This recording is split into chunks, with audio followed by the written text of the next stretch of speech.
We buy any ship. Bar none. We buy any ship. Bar none. Any model, any colour, any shape, any size. We buy any ship. Bar none. We here at We Buy Any Ship Bar None are ready to take your excess space travel vehicles off your hands. No more negotiating with dodgy space station vendors.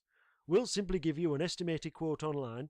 Then, when you get here, we'll point out all the little dents and scratches that make the price get smaller and smaller before we actually give you any money. And the beauty is, we take any ship. We buy any ship. Bar none. Terms and conditions apply. We Buy Any Ship excludes trading in any of the following vehicles: Adder, Anaconda, Asp, Boa, Cobra, Constrictor, Cruisers, Eagle, Falcon, Gecko, Griffin, Gear, Harris, Harrier, Hawk, Kestrel, Crate, Lanners, Lifters, Lions, Mantis, Merlin, Moray, Osprey, Panther, Puma, Python, Saker, Sidewinder, Skeet, Spar, Stowmaster, Tearsel, Tiger, Transporter, Turner, Viper, Wyvern, or any Imperial or Thargoid vessel. Sometimes you don't want all the bells and whistles, you just want a ship that will get the job done fast. Vulcan de Lacy present to you the Python, a multi-purpose ship that offers the enticing balance of manoeuvrability, firepower and all the compartments you need for mining or hauling. Because any mission, any system, any station, it will do. No matter what you throw at it, because whatever you want to do, it will do it for you. Are you thinking of suing over missold Python protection insurance? Had an accident in an airlock or slipped in a space station cargo bay and thinking of suing for compensation? Well, don't. I tried to take my ship commander to court for making fertiliser out of my crewmates. Legal fees have left me with nothing, and now I'm hungry. All the time. At Watt & Brittany we take small print very seriously. We have a massive team of lawyers just waiting to block your case and ramp up your legal costs. I wanted a simple, no-win, no-fee arrangement. My case got blown out of the water by Watt & Brittany, and now I have to rent out my arse for hydrogen fuel. At Watt & Brittany we have a saying: if you don't want a beating, stay out of our court. I was savaged by a wild creature whilst fixing a vending machine. Can't I claim compensation? No, you can't, because we have a massive team of lawyers and you're just someone who works for a living. Watt & Brittany. Don't even think about it.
Hello and welcome to Lave Radio. Greetings and welcome to Lave Radio. Greetings, Commanders. Greetings, Commanders. The show that talks about the universe of Elite. And the development of the computer game Elite 4, known as Elite Dangerous. And the fantastic Community that surrounds it. Broadcast from the Orange Sidewinder and hosted by a vending machine technician.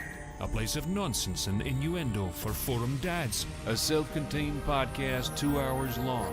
Transmitting to every corner of the galaxy. It's even louder than me. The hottest show this side of Dizzo. The name of the place. Lave Radio. Lave Radio. Lave Radio. Lave Radio.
Greetings, Commanders, and welcome to episode 575 of Lave Radio, the show that talks about the universe of Elite Dangerous and the fantastic community that surrounds it.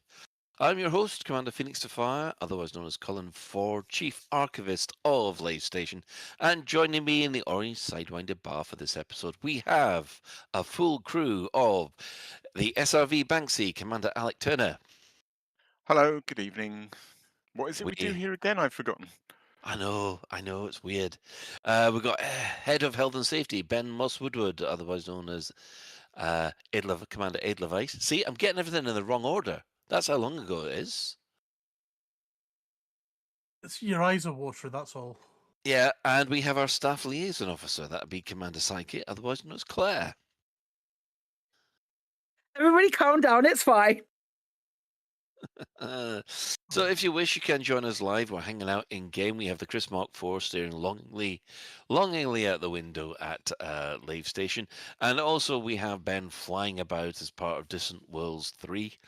So if you can't get to us in game, you can also join the Twitch chat channel, which you can access through laveradio.com/live, or click on the live chat, or go straight to twitch.tv/laveradio or YouTube and look up Lave Radio. We're there as well.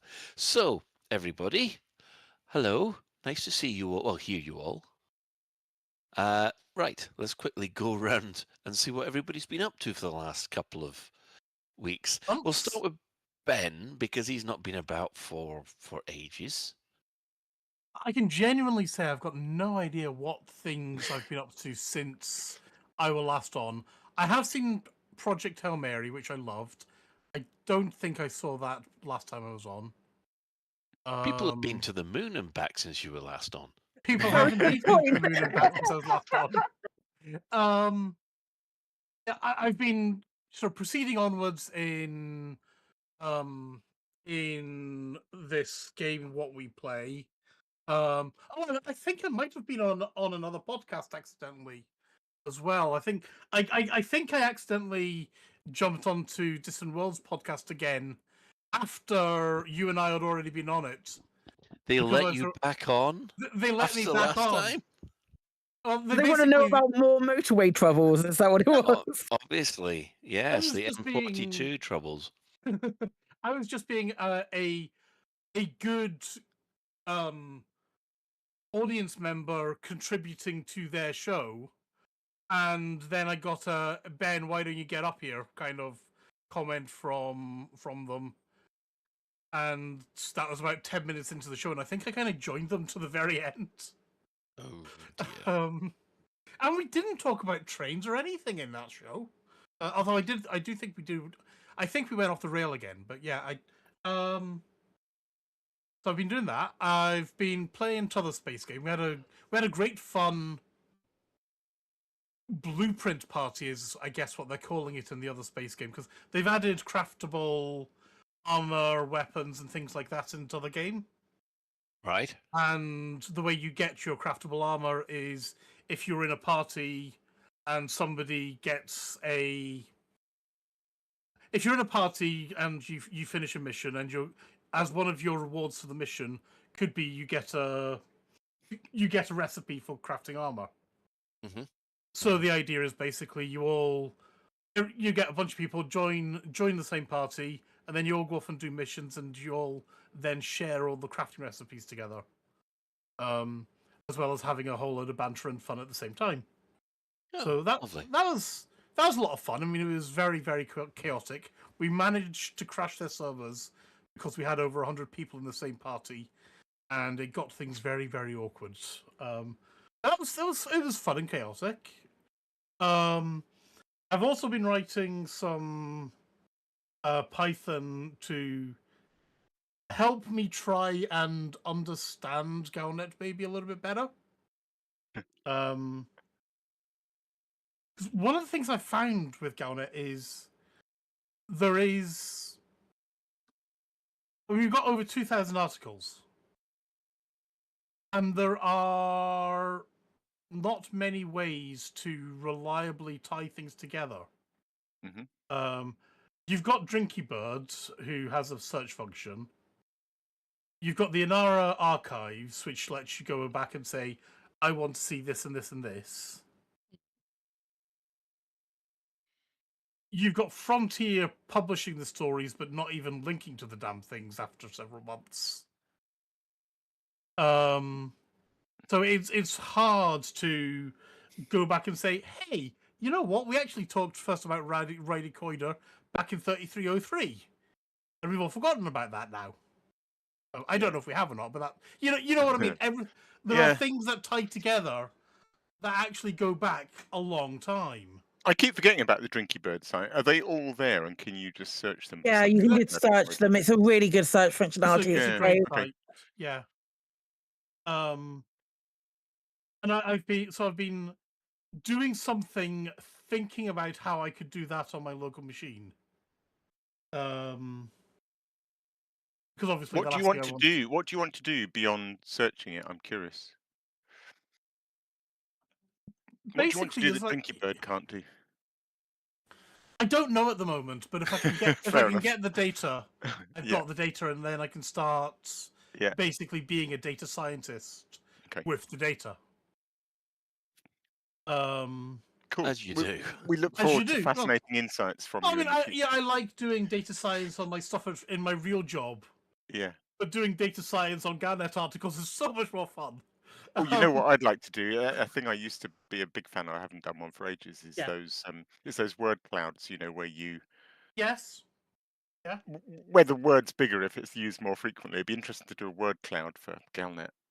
Yeah, that would be interesting. That kind of thing would be interesting and potentially even doable. I feel like I'm sure somewhere along the line I've seen Malik have something where he's got he's got this epic mind map. Yeah, like this mind map of the whole of Galnet and all the lore and stuff. I wonder if it's worth reaching out to him and seeing if he's got. And also, didn't I remember shouting this out in Community Corner? Didn't the French guys, L'Elite Dangerous, have a thing on their website that was like applicable, interconnected map of all things, of all bits of information? It's like lots of points and lines that all bounced around with their own internal kind of. Yeah. Okay. Yeah. So just, I've seen these bouncy around line things and so on. Yeah. But yeah, I mean, all I've done so far is basically figure out how to gather the data. And I mean, there's some articles that I can't even find dates for at the moment. Oh wow! I've just found it. It's called the Lore Explorer on the Elite Dangerous website. Okay, that could be interesting. Wow, that's amazing. Yeah, I'll be interested to have a nosy around that because it's always the way, isn't it? You go and you have the technical ability to do something, and then you find out somebody's gone off and do it. So why bother?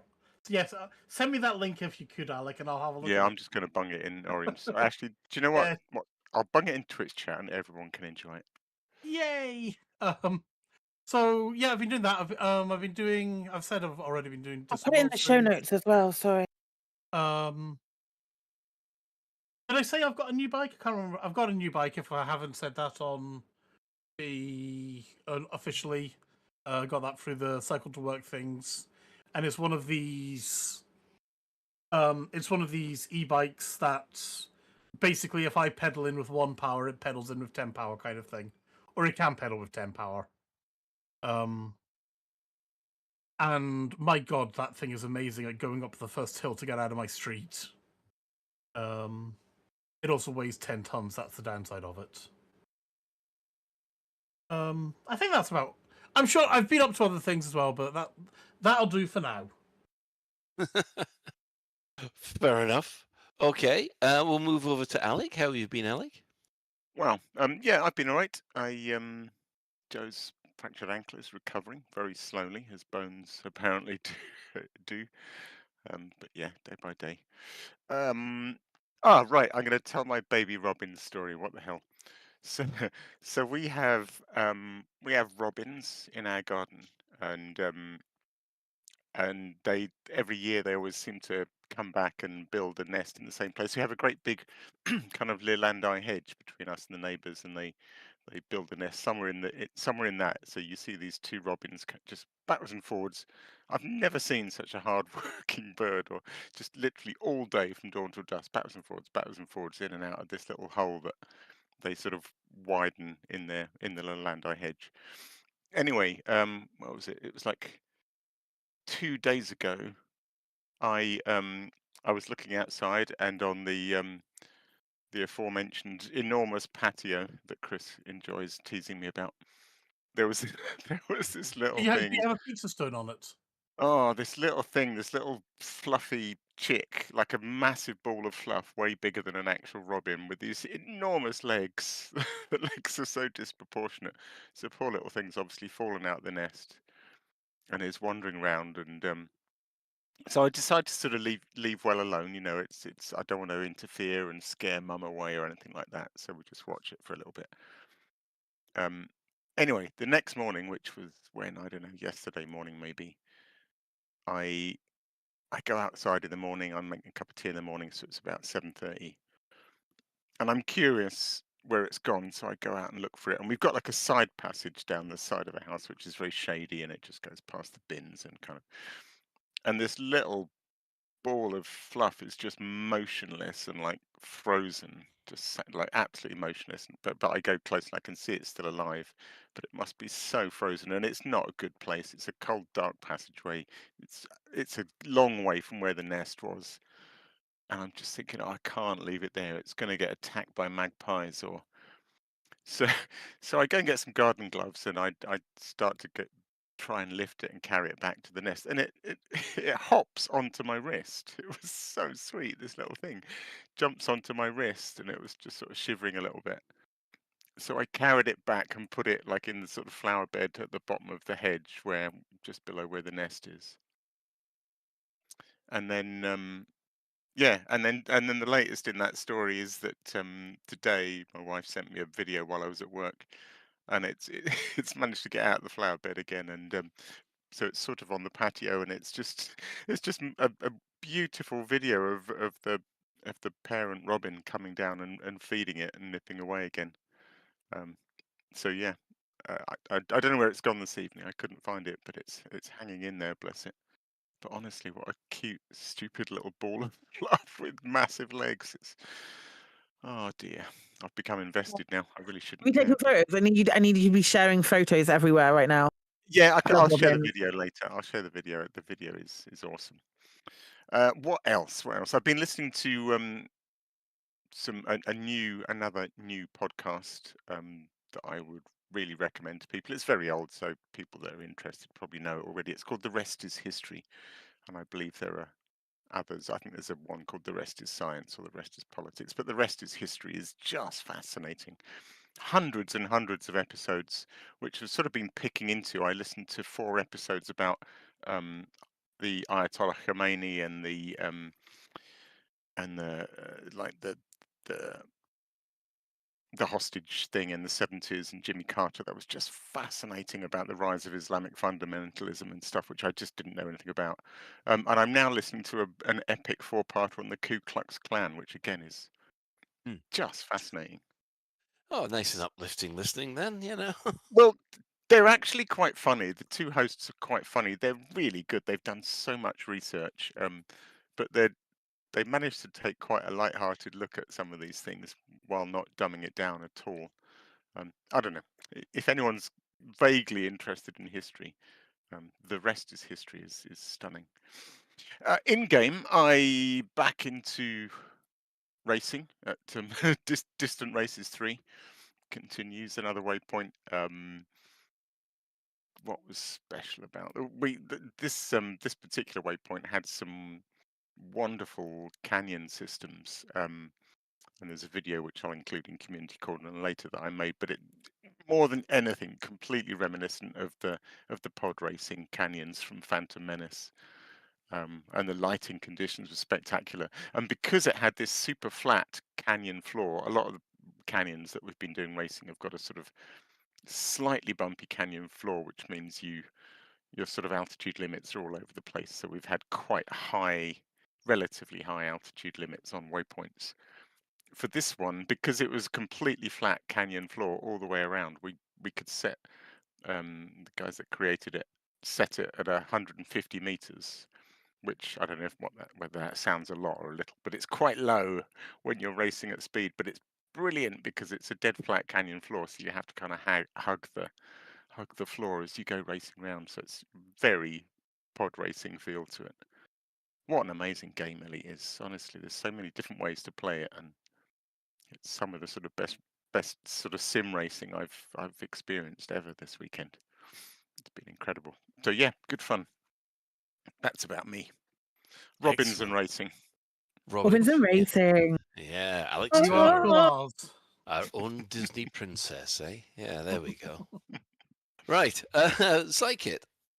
Oh, okay, 2 weeks. I had my my partnerversary. I don't know if you remember 5 years ago.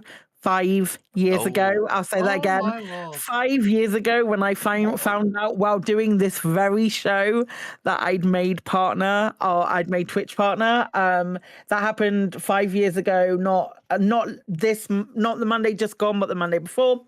So we had a bit of a celebration stream for it. I played.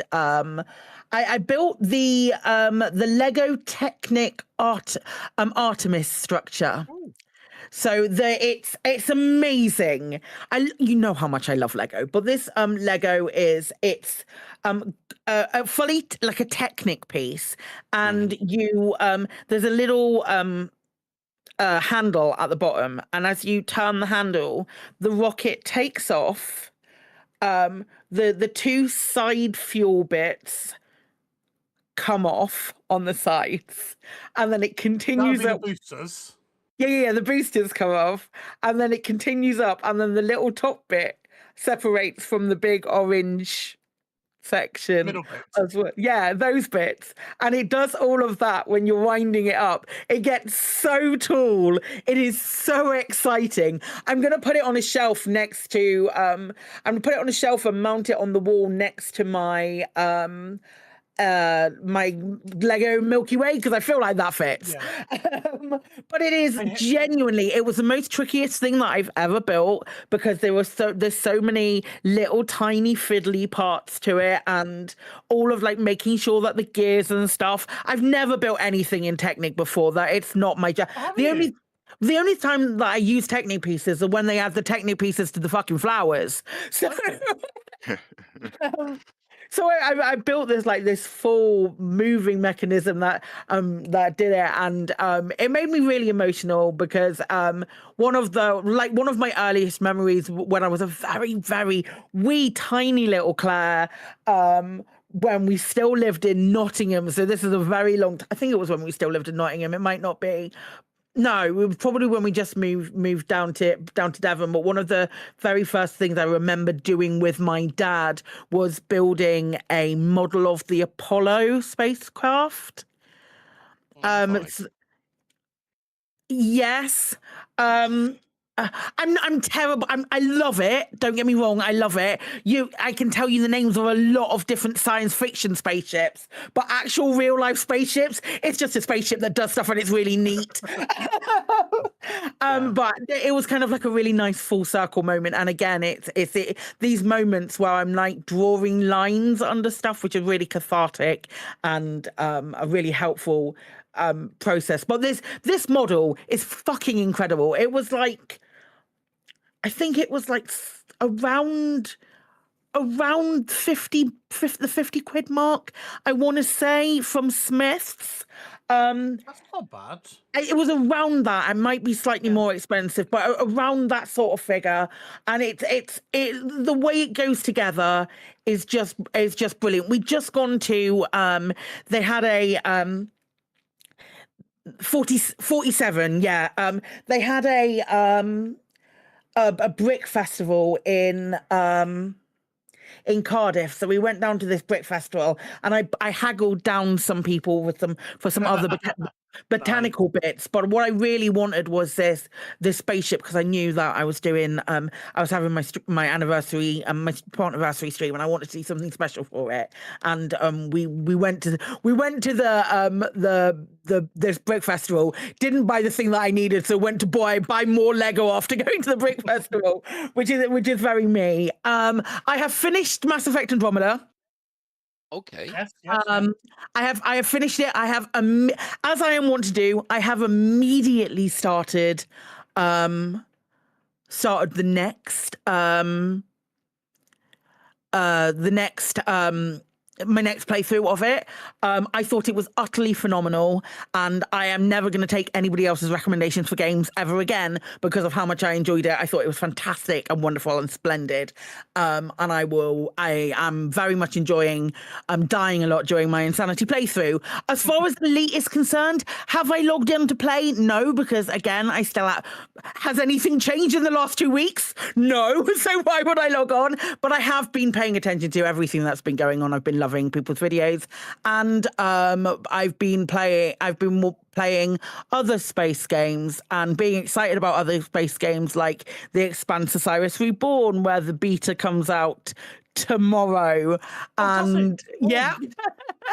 The Expanse Osiris Reborn beta comes out tomorrow, and Ethos. I'm still playing Ethos, and Aphelion comes out next week. There's so many space games. Yeah. And yeah, there's a lot of cool sci-fi things that are happening in gaming at the moment. Yeah, absolutely. Because I signed up for that at the give me into the beta access, but I've not received any emails. I've not received any emails from Alcat. My understanding is that we're receiving stuff tomorrow. Okie dokie. My understanding is that you will receive something tomorrow. Yeah. Okay, because I'm signed up for that at the Miller level. Yeah. Then I wasn't sure if it's should like some kind of partner only. No. Thing. No. This is the beta happens tomorrow. Okay, cool. There's not a partner thing or anything like that I'm aware of anyway. I've also got to ask while I've interrupted you. Have you seen the Hail Mary Lego set? I have. That's another Technic one. I haven't seen Hail Mary yet, so I've got no. You've still not seen it? No, I haven't got around to it. I've been really fucking busy, Ben. Yeah, building Lego models. You need to see that in the Lego models and creating screen. You need. Yeah, no, I fully intend to. I fully intend to. Don't worry. Calm your tits, love. It's all right. Sorry, I've now. You've got me. Well, hit your tits and pucker up or something like that from The Expanse. I'm just looking, Ben, at the Project Hail Mary Lego set. It's not very exciting, actually. I thought they might have done the alien craft, although maybe that's hard. That would be hard. Yeah. There's a mock that somebody's done of a is it Rocky he calls him? Yeah. There's a mock that somebody's done of a Rocky that is made out of Groot, I believe. Oh, nice. Yeah, Nice. it's just converting one to another. Incidentally, on Project Hail Mary, I don't know how much of this stuff you've seen, Ben, but there's so much promotional stuff on YouTube, and Oh, there is. I didn't watch anything, and then I saw the film Yeah. and loved the film so much that I have started watching some. And my God, the cockpit that they constructed life size. Have you seen the stuff on that? It's just unbelievable. I saw It's a Adam Savage complete- going around it, I think. Yeah. It was that one. And they were talking about how it was all modular, so they could take components Yeah. out, so that they could get the cameras in, and it's amazing. And I love the shorts that they're now doing with Rocky and Ken. Oh, I haven't seen those. Rocky and Ryan. Yeah, Rocky and Ken. Oh, yeah, I was like, and it's basically, it's like, he's like, he's like, I'm knackered, leave me alone, and then Rocky just basically bounces on. It's like, no, go see it in the cinema now. Oh, that's funny. I must go. And look at this. And there's a whole load of little shorts along those lines with Rocky. Is it like? And Ryan. Is it a real feel good film? Yeah. God, yes. Yeah. Yeah. It definitely ends up with touching you in all the warm special places. The last film I went to see at the cinema was Hamnet, and I don't want to feel that way It's after the going. polar opposite of that. Yeah, no, yeah. Don't get me wrong, Jessica very, very much deserved the Oscar, but I don't want to. I don't want to You see and it. I think had similar feelings about that. That was quite a tough watch. No, it's definitely much more feel good than that. Yeah. Okay, good. Yeah, I need to reset my brain to cinema experiences. I think. I mean, it is a disaster film, and Earth does get fucked up, but it's still a feel good film. Yeah, I fully intend to. Cool. Yeah, no, it's a buddy comedy. Anyway, that's me, Colin. What have you been up to, mate? What have I been up to? I don't know. Between everybody's film reviews and and things like that, and Disney princess impersonations. Well, actually, I got a bit of a pleasant surprise. For my birthday, I got given a whole load of, grey D&D figures and things like that. And D&D monsters, and my son for my birthday has gone and painted all 87 of them. Wow! Yes, including a fantastic red dragon and a whole load of characters that we used in my D&D session on Sunday, which was really good because obviously it was a having fully painted figures really enhances the experience. And then I thought, one thing that I would wanted to do was I was wanting to actually get out the Mass Effect game, the Mass Effect board game. Ironically, I have just started my yearly playthrough of the original Mass Effect trilogy, so I'm about 2/3 of the way through Mass Effect 1. But I was just checking out the board game and I noticed all the figures were missing. I thought, what the hell's happened here? And then one by one, I have had figures appear on my desk next to my computer, all beautifully painted. Wow. So far, I've got Garrus, I've got Liara, Rex, who looks amazing, and then of course I've got Shepard 1 and Shepard 2, of which Shepard 2, the Jennifer Hale Shepard 2, it looks fantastic. So, yes, I think my son's got a real talent for this. That's cool. He That's really awesome. is. So yeah, that's my birthday present, and I wasn't expecting that at all.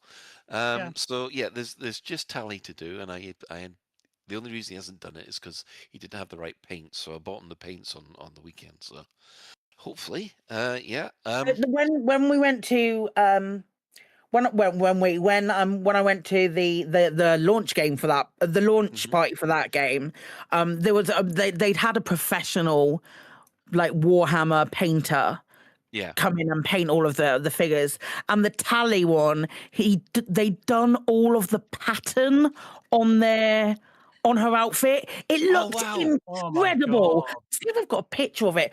I'll see if someone else who was there who took more pictures than I did. I've got a picture. But it was incredible. Yeah. So yeah, I mean, yeah, I was blown away by all that, and yeah. So So I'm assuming from your comments this is a nice present, not a son. I was waiting to save that and to paint that when I had time. You bastard! You've stolen all my fun from me. no, because as anybody who knows me knows, I have a massive, or used to have a massive pile of grey shame, and that pile of grey shame was never painted. So Fair enough. yeah, I mean, you're lucky that I got the miniatures for the elite miniatures painted properly. So you know, I thought the only way you did that was by asking Jude, wasn't it? some of them, yes. Other ones I did myself. Okay. But yeah, the good ones were done by Jude. Yeah, and plenty of Elite. So it's been Mass Effect and Elite a lot for the last couple of weeks, and yeah, I must admit I am having. I've been flying for some reason the Cobra Mark IV on my streams just to prove to people how crap it is, and they really, really don't need to complain about missing out. And to tell you the truth, it's gonna made me feel bad about the game. So I need to basically get away from this Cobra Mark IV until someone suggested, now you've done the Cobra Mark IV, you got to do the Asp Scout. And I got no. Yeah, but I know I'm going to have to just to prove that and say that I've done it. So yeah, this is what's happened with Elite. It's driven me to do the bad stuff. I'm in the bad place. So yeah. Well, what about the Type 7? Well, I'm not flying that. I spent 20 to 25 hours on this game, flying a Type 7 when there was no other option in order to get up to a Python right at the very beginning of this game, the first year. I will never go near Never that ship again. that ship can just, oh god, yeah. Anyway, In my personal opinion, the best thing about Type 7 is the song that Takoso wrote about it. Yep. The best thing about a Type 7 is pirating the bugger and watching it slowly disintegrate. Forget about taking out the cargo hatch. No, just wipe the thing off it's a flying coffin for a reason. So yeah, and a lot of helping the Emperor and stuff like that as usual. So as the development news has not been up to much lately, we'll go straight into the community news if that's okay, Ali. And now to the community coroner.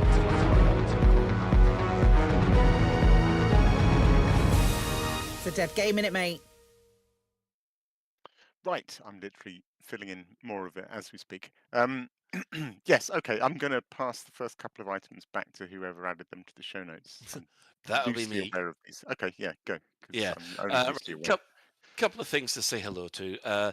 First of all, there's Ghost Giraffe and Mars, who you might remember from the way back when in the old days used to do all these fantastic comedy videos, and they were all Something part of the video. Police. What were they called? The Something Police. Star Cops or something like that, wasn't it? Or something deaf like that. Something Cops. Yeah. Okay. Yeah, and yeah, they used to do these fantastic comedy videos and things like that. Well, they've just done 10 years of streaming Elite Dangerous, so they've had their streamiversity. Wow. Yeah, but get this, Frontier Astro. Now he doesn't normally play much in the way of Elite Dangerous, but he has been the sole source of truth for both Frontier and Frontier First Encounters with his fan website, which has been up for 25 years. What the heck? Wow, it's a good site. I'm just looking at it now. I have been here before. Yeah, it's cool. Isn't it? And you can tell it's been 25 years old. There's an old GeoCities account or something. No offense, Frontier Astro, and you've said this yourself on Twitter, but yeah, you can. It is a testament to 90s or early 2000 web design. So Yes, I now pass back to Alec. Yeah, cool, good stuff. Right, yeah, the first of my items, as Claire sort of hinted at, as yeah, so Tom Cookson has been doing these. So he has a Patreon. We'll include the link in the show notes. I believe, unless it's changed, one of the cool things is that you can basically sign up for nothing. Tom's very much a believer in pay what you think things are worth. So you can access his Patreon for nothing, or give him some money, because frankly, what Tom does is amazing, and there's so much of it, and it's so good. And it's worth some money.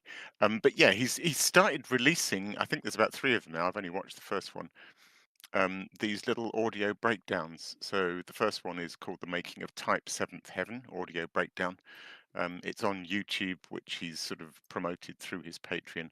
But we'll include the link to the YouTube for this one in the show notes as well. I asked Tom, and he said we could promote both the YouTube video itself and the Patreon.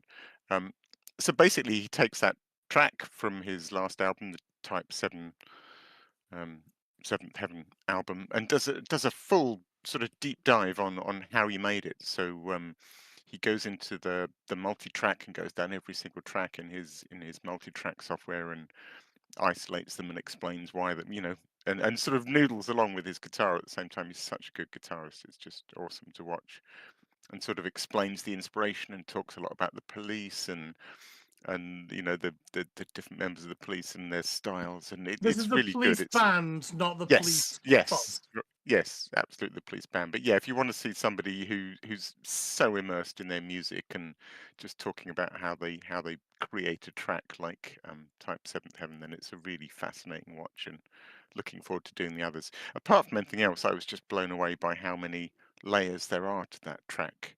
I don't know what other people are like, but I hear like half a dozen, like, oh, there's drums and there's a guitar, but the more you listen, there's just layers and layers and layers of stuff in there that adds all this richness, and it's wonderful.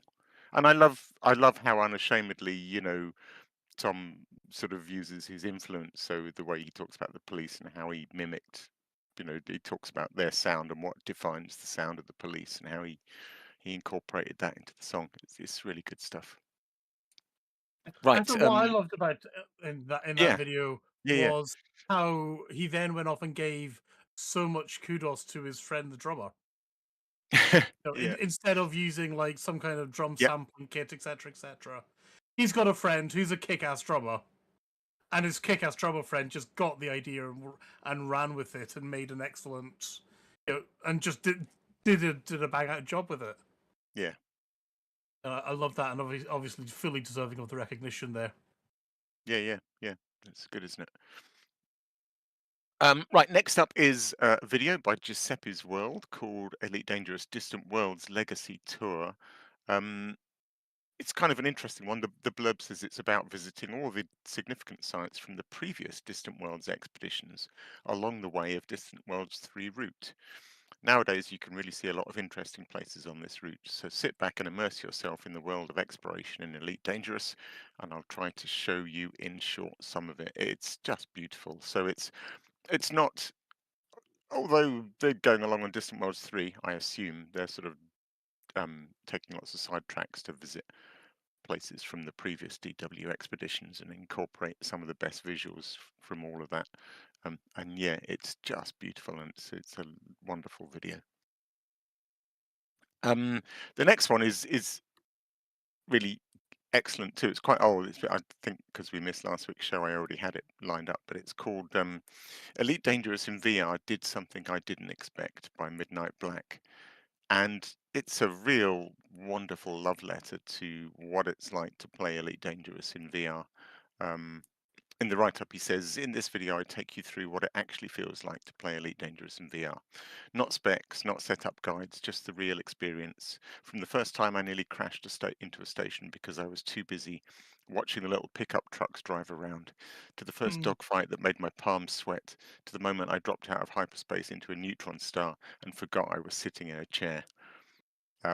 And he does such a wonderful job. He's got a really nice way of putting things and such a evocative way of, if people have played in Elite in VR, then they'll probably know what he's trying to convey. But I think if you haven't, and he does a really good job of explaining why it really is quite so special and different from playing it on a flat screen. It made me want to go back and get my VR headset out and play Elite in VR again.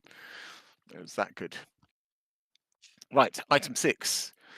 We've got a new high wake video, which is always a wonderful thing, particularly considering high wake circumstances. Basically, he's in Ukraine, so he makes these videos under incredibly difficult circumstances, and it's always lovely when he manages to get one out. This is called Elite Dangerous, They Always Know, by the High Wake.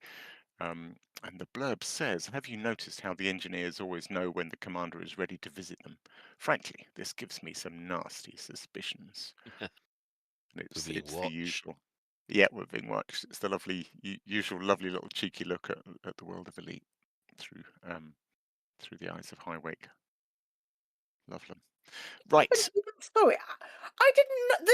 This is me finding out in real time that the High Wake have released another video. How have I this is wonderful. Do you know it pops up on my on my homepage?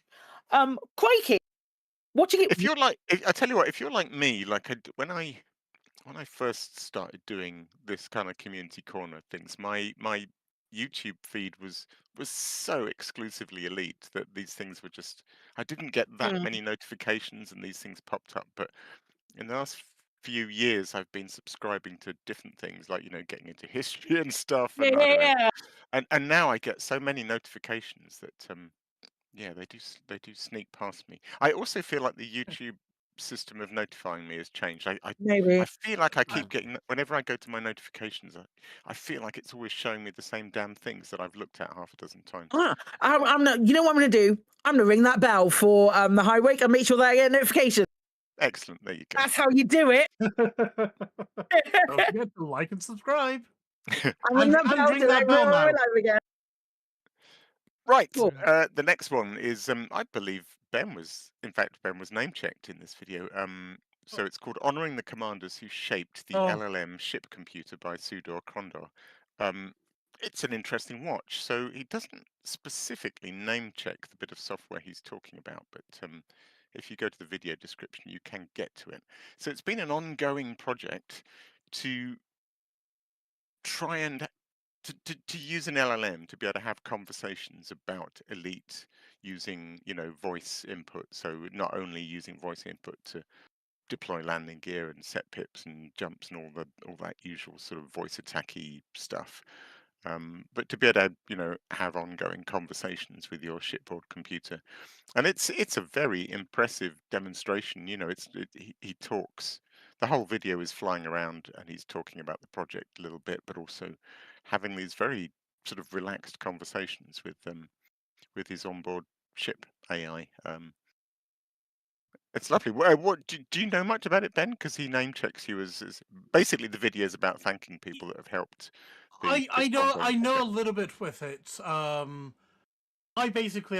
first saw that video because it was like, it's an Elite Dangerous video, and it's got a penguin icon on it. So it's like, I'm playing Elite on Linux. Right. I saw a Linux video with somebody playing Elite. I thought I'll have a watch. And then the way I would describe his software is like, if you imagined, I want to say HCS voice packs, but it's probably closer to Voice Attack. Yeah. Except instead of issuing a set of fixed responses and then getting celebrities responding back to you. Yeah.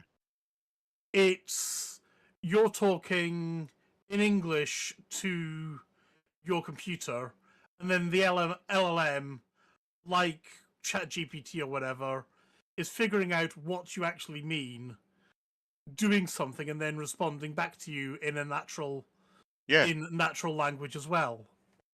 It's certainly a good demo. It felt very natural. And it didn't feel like it was carefully scripted. It felt like just a very natural conversation. Yeah, it was cool. I would describe it HCS voice packs, but using an LLM instead of right. I gather one of the big things, sort of leaps forward, is he's using a local LLM, which I guess kind of means he's got the option. You can either use a local LLM, which means it's all running on your computer. Yeah. And that has a lot of benefits for Well, PC. yeah, I was going to say for the people that are a bit Yeah. concerned that all their conversation is going off-site. Then Yeah.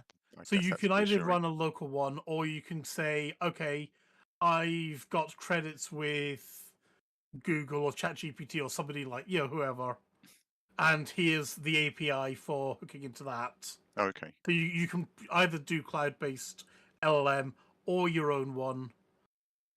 Maybe even if you had, let's say you had a spare 5090 sitting somewhere in your own Yeah. Okay. LLM computer, you could probably tie into that somehow too. I have no idea. Okay. He did mention at one point that the local LLM got much faster responses. That there was a lot of lag with his first attempts. Yeah. A lot of thinking When I time. tried it, it felt very much like his own personal tinkering project. Yeah. Okay. But here you go, guys. See what you can do here. Yeah, it's fun. I like the idea. I like the idea a lot. I think it's cool. I tried it, and basically because of doing the show and things like that, I've got about 5 microphones, 3 cameras, main headphones. For some reason, my microphone is also a headphone. So I've got at least 3 audio outs. Oh, and my monitors. So I've got a whole load of audio in and audio out. Yep. And I was personally unable to get it to identify the correct audio in or audio out. And because I don't really use HTS voice backs and other things very much, I was like, okay, well, I can't get it running, and I'm not going to invest a whole lot of time to get it running. I invested the time to reach out to the guy and said, hey, I'm doing this. This is my feedback. And then we did talk about alternative input methods and output methods, which is where I was like, well, how about you accept input as me typing something in system chat? Oh, I get you. Yeah, okay. And we did talk a fair bit. Yeah, it's nice to see him sort of so openly acknowledging all the people that have helped. I thought it was a really nice thing to do. So at some point when I get some free time, I do want to go and have a look and see where it is today. I know I did go through the steps of firing up the LLM and everything like that, and it did go and turn my frame rate. It about halved my frame rate basically. Oh, really? When I was running around a station. Because usually I'm running. I can run around a station at over 90 FPS, no problems. And I was down around 30 maybe. Okay. But that could be because of the model I selected and various other things that I know nothing about. Yeah, okay. It's very interesting. Definitely a work in progress. Definitely worth checking out. And a nice video just to give you nice video. And I would argue a good use of LLM technology. Yeah, I think I agree. Right, item 8 in Community Corner. Let's rattle through the last few. I'm going to butcher this.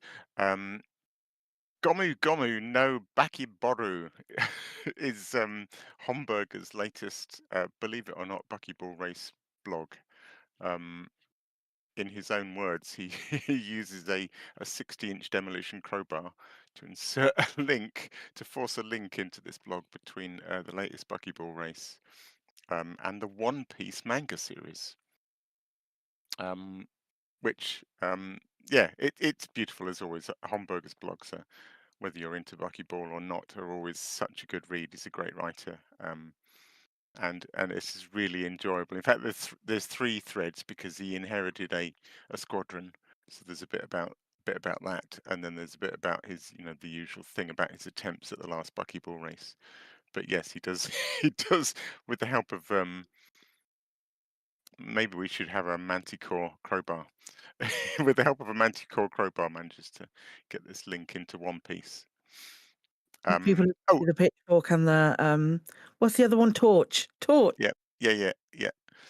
I mean, it's also worth a read if for no other reason than because he uses the phrase "banal, blue-haired, boggy bathwater bint" to describe Aisling. So I love that. Stuff. Yeah, it's good stuff. Amazing. Right, 2 more things. quickly, there's a video that I put out that I'm very proud of, so I'm going to shamelessly include it in this week's show notes. It's from the racing I was talking about this weekend. So I was in a Guardian ship launch fighter flying around this pod racing course, and it just screamed out for me to take the relevant clips from Phantom Menace and sort of splice those in. So it starts with Jabba the Hutt spitting the frog at the gong to start the race, and it's got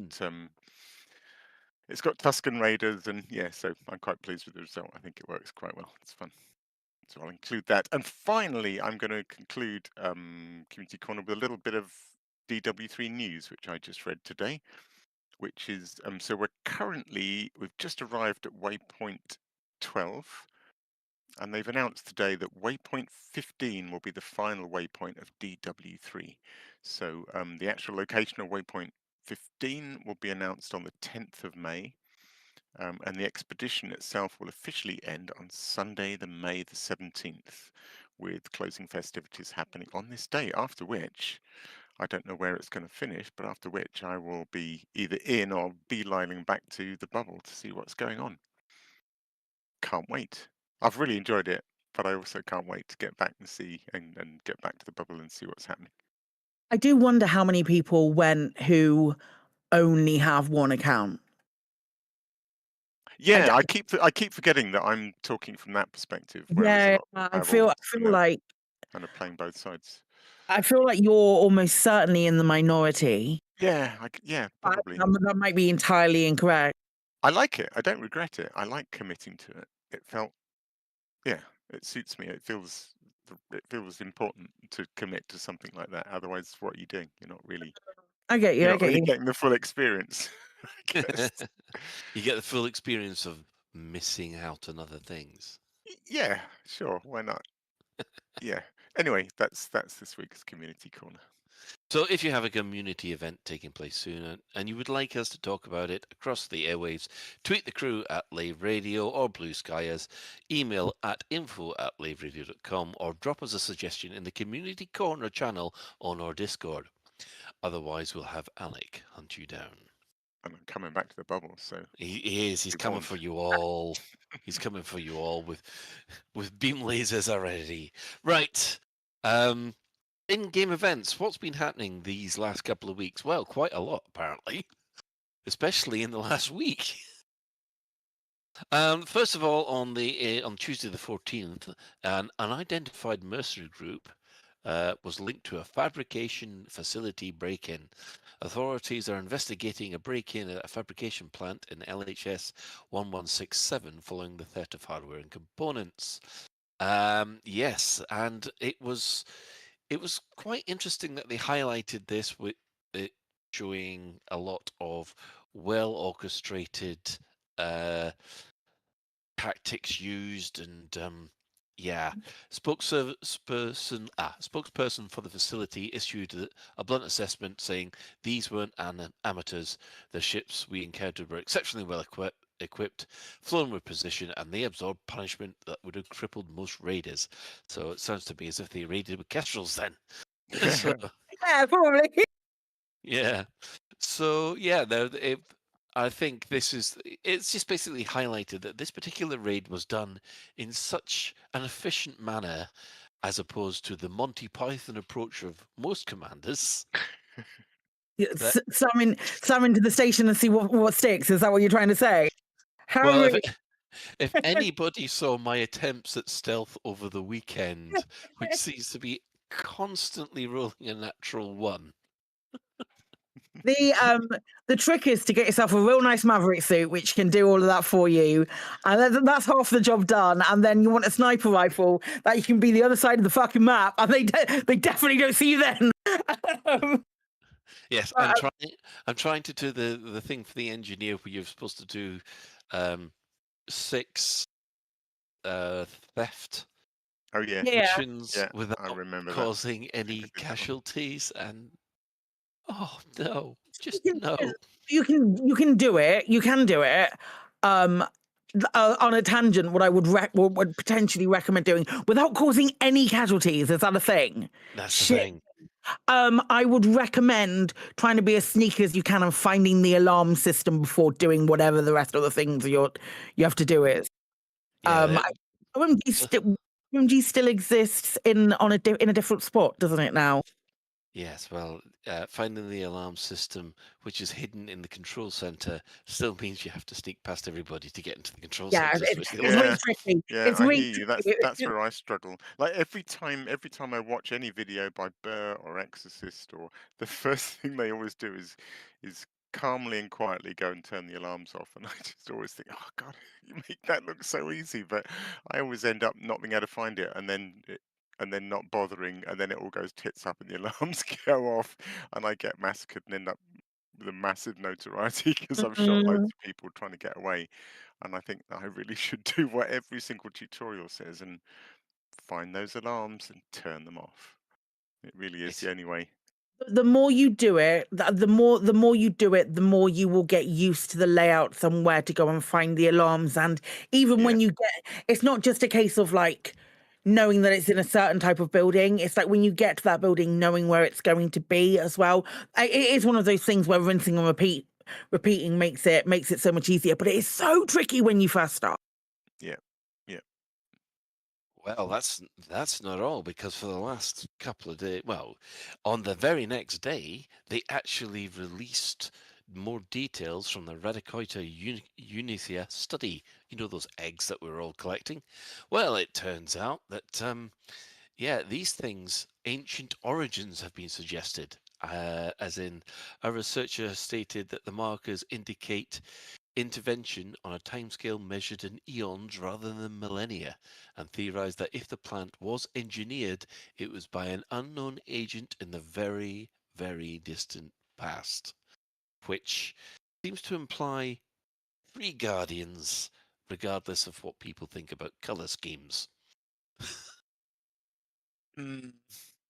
Yes. I mean, the thing that's really annoying about this, about the the hint, the fairly, I mean, then there was the CG that was Guardian Artifacts, which just makes it even stronger.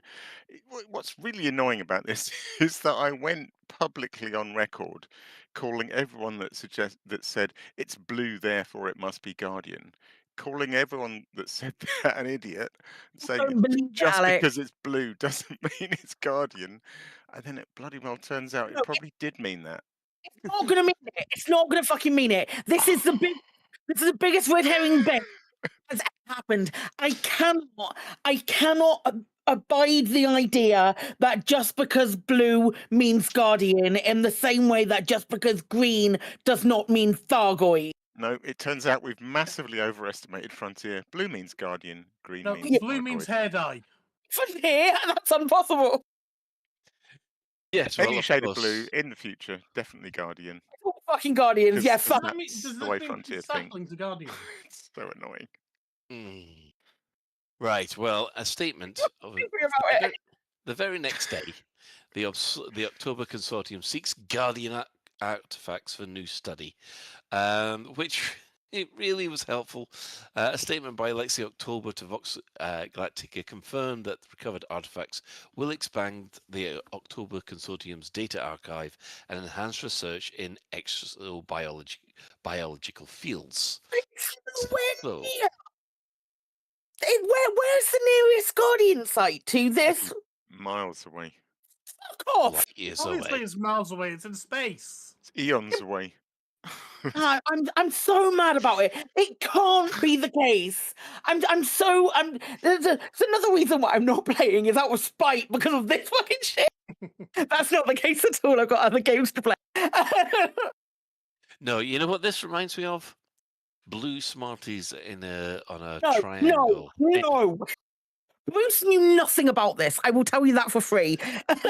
Bruce knew nothing about this shit. Yes. Well, the news continues because there are now competing claims emerging over the wellness surge that's happening in Alliance space. Yes, health authorities have pointed to recent dietary guidance reforms and public exercise incentives, while corporate voices, including the Assyria's Corporation, have highlighted advances in nutrient-dense, low-calorie food products for mainstream markets. Optimized living, holistic performance, all because of Big Bill Ventura. Okay, I'll admit, when I read this one, I thought, "Oh, this is getting weird. It's just getting weird. We're all turning into super for hippies." But, yes, authorities, of course, stress there's no cause for concern and encourage citizens to rely on verified information as analysis for their fitness trend continues. I'm so mad at everything that Frontier is doing at the moment with it. I was just thinking about this and thinking it's like the worst opening crawl text of the worst Star Wars film that's never yet been made. As reports of improved health and mental performance continue to sweep the galaxy. Oh, yes, about station on trade routes. Oh no. And the next thing you know is that Big Bill Ventura has been on a podcast where he talks about lux maxing, and then I'm out the fucking door. Oh my goodness. Yes. So, 2 Jedi Knights have been dispatched to the local health clinic to investigate further. Oh dear. Have you seen Sith? But no, was it Maul? By the way, it's on my to-do list. I am waiting for them all to come out, and then I will binge a lot of them. I'm just going to say this: it is beautifully drawn. Well, rendered. Really. No, I mean drawn. Oh, it's right, hand-drawn animation for once. I legit mean drawn. Oh, excellent. It is beautiful. Yeah. So effectively, it's we've got a super fit mercenary group. There's a lot of confusion about these so-called eggs that we've been finding. Then we need to see whether these eggs are actually connected with the Guardians. Meanwhile, the enhancements that people have been getting, I'm using finger quotes there, seem to be making people healthier and fitter. Okay, at least the plot seems to be progressing in a slightly weird and bizarre way. Wild, isn't it? Isn't this a weird thing that they're doing? Yeah. I'm sure it will all come out in the wash and make perfect sense. And we'll be like, well, yeah, of course that's right. Of course everything is fine and that's perfect. Like years, maybe at the end of this year, we'll look back at this and think, oh, we were being a little bit too cynical. Spoiler alert, we almost certainly were not.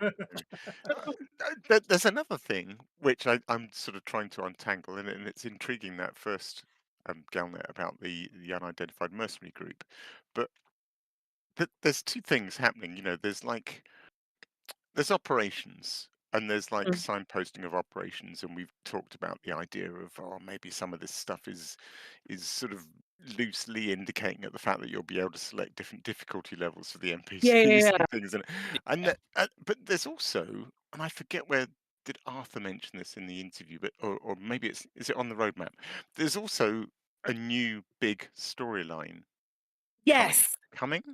Well, we're in it. We're in it. And what I'm trying to work out is, are those two like? Are they linked? Or is some of this hinting at operations, and is some of this the storyline? Do you know what I mean? We've had this conversation before, you and I, Alec. No, not on the show, I don't think. But we had this conversation where we were talking about how, if this is something to do with a difficulty level, that it's a really, really convoluted way of going. If but that's what. But then is the mercenary group the storyline? Yeah. And is the Radicoida stuff operations? Or... I think it's the other way round. Yeah, maybe I just can't tell. I think that mercenary group thing is like, hey, we're in April, so according to the These are going to be roadmap, the operations is imminent, protagonists and in this is the kind of operations raids, maybe. yeah. This is what they're describing is this unidentified mercenary group is like a mercenary group who have been they're one of the people who were doing the operations, and it's supposed to like maybe drive hype for a pending operations things, and then the other ones are this ongoing story, because I feel like if they are going to do Guardians, is it then going to tie back into Thargoids, and is there going to be a Salvation? Oh, I Are see. they going to tie it all up in a nice bow?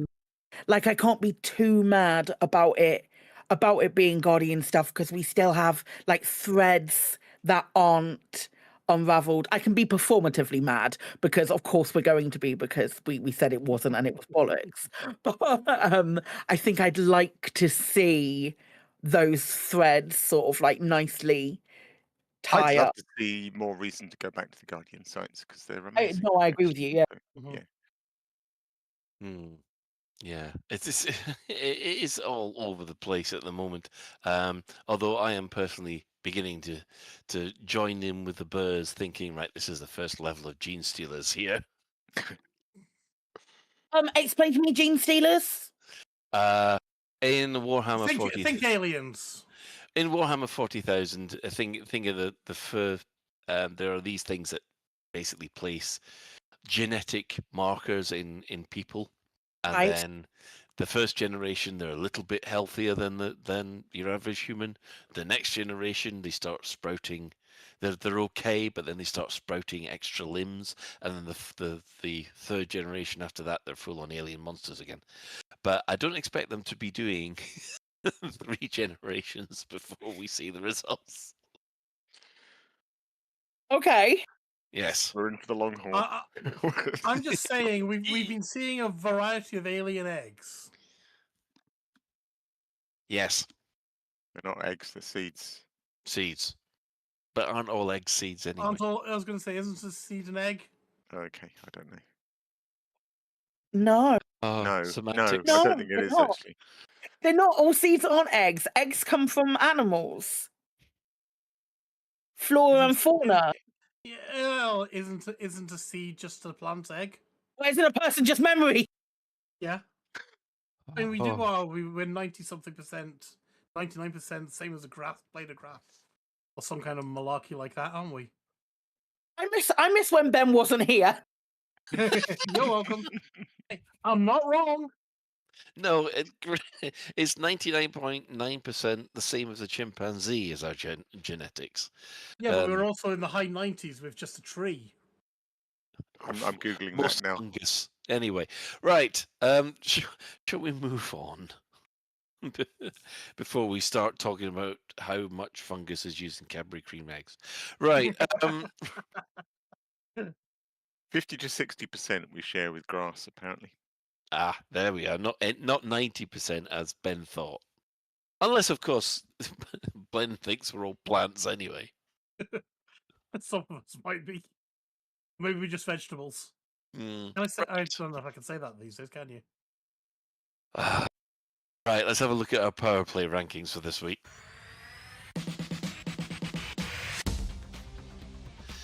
Still at the bottom of the pile, we have Denton Betrayus in 12th place, losing 4 more systems, so his total drops down to 646. In 11th, Torval gains 2 systems, bringing her total up to 752. And in 10th, we have Delane gaining a massive 14 systems, bringing his total up to 811. In 9th, we have Winters gaining 4 systems, bringing her total up to 1,057, while Antal gains 8 systems in 8th, bringing his total up to 1,255. Archer gains 12 systems in 7th place, and he brings his total up to 1,285. And in 6th place, Kane has gained 16 new systems, bringing her total up to 1,379. 5th, we have Grom gaining 12 systems, bringing his total up to 1,442. While in 4th, we have Lee Young Rui getting yet again a massive 14 systems, bringing his total up to 1,752. In third, we have the Emperorissa, gaining 9 systems, bringing her total up to 1,887. While in second place, Mahana's breaking the 2,000 barrier by getting another 9 systems, bringing his total up to 2,005. However, this is just ridiculous because Aisling Deval, having lost some systems before, has now gained 7 systems. And her total is 2,505 systems. And that is your power play rankings for this week.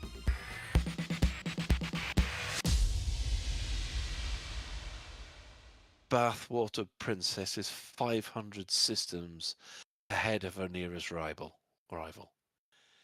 It's just ridiculous. That's the biggest gap, isn't it? Easily. Oh yeah.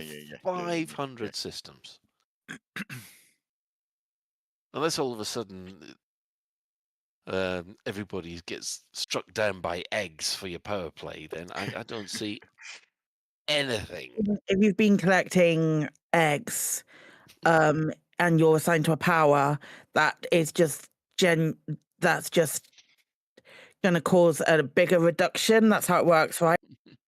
That's going to be like an undermine, a demonstrative, marginable undermine. Yeah, I don't know. Yeah, I don't know. I really don't know. There's got to be some way to. I wonder if any eggs in your cargo suddenly hatch and just ship. All of your ships are permanently destroyed, including fleet carriers if that's what you got them in. Oh, could you manage the salt? I would question the word hatch. I think you mean germinate. Maybe not germinate or hatch. Maybe they're triffids.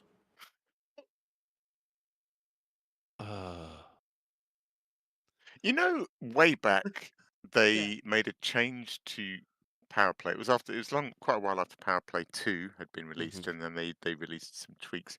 And one of the changes was to do with there was some kind of decay that meant it was all very well exploiting new systems, but you had to maintain them, otherwise they'd decay and you'd lose them again. And it seemed like quite a good change that meant which meant you couldn't just go on expanding and expanding because you'd have thousands of weak systems that people would just take back off you. Yeah. Well, that not was working? the idea. No, it's not working because what's happening is that they've capped it at 25%.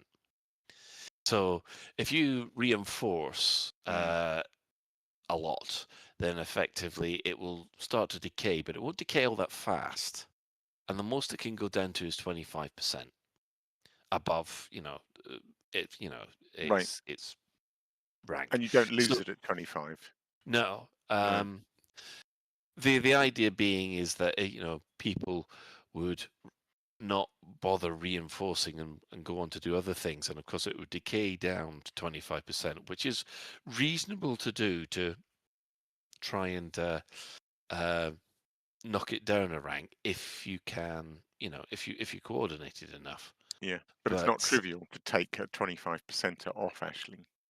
No, I mean, at the moment there is a massive undermining effort going on between Arissa and Delane, and the amount of effort there's millions of merits being earned to try and knock a system from Delane down to from stronghold to fortified, and it's difficult to do. And that's despite the fact that you've got an advantage to for gaining merits for undermining, and a disadvantage for reinforcing, and all the stuff that goes with it. And it's like there needs to be something to help people undermine. Yeah, I mean, actually, Li Yongru has more strongholds than Aisling. Yeah, he's got the most strongholds there are. So and he's catching up on the Emperor. I mean, it's going to be a while before he does, but I think there's a chance he could catch him in the next 6 months. But yeah. Do you know what's interesting? I'm just doing the sums in my head, but the total of Stronghold plus Fortified for Li Young, Rui, and Ashling is almost identical. Yeah, I mean, I know that 550 something, 555. Yeah, I know that the loose screws actually calculate their, or they think that the power play rankings should be started with the number of strongholds first, then fortified, and then exploited. But that does, but I'm just going by the power play rankings. Yeah. I mean, we use the in-game ranking, which is fine. It's what we're talking about it. But I understand where they're coming from. So yeah, but Yeah, again, we could do a second chart, but there's no need. That's fine. No, I'm not doing a second chart. I've got the 10-minute rush just before we go on air to get this fixed up. Right. So that brings us to that time of the week again. Score alert!